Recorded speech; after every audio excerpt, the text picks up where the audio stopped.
जहर वो चीज है जो फौरन मार देती है, लेकिन क्या आप जानते हैं कि दुनिया में एक ऐसा जहर भी है जो सालों बाद जाकर इंसान को मारता है?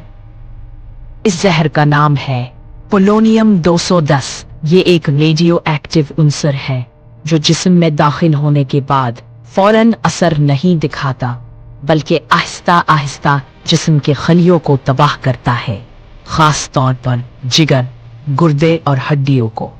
इसका शिकार बज़ाहिर ठीक दिखाई देता है, लेकिन अंदर से मौत करीब होती जाती है। 2006 में एक रूसी एजेंट अलेक्जेंडर लिट्विनेंको को पोलोनियम 210 देकर मारा गया था। ये जहर दुनिया के खतरनाक तरीन मगर सबसे सुस्त असर करने वाले जहरों में शामिल है। क्या आपको ये बात पहले पता थी? कमेंट में जरूर बताएं और सब्सक्राइब करें ब्रेन फ्यूल टीवी।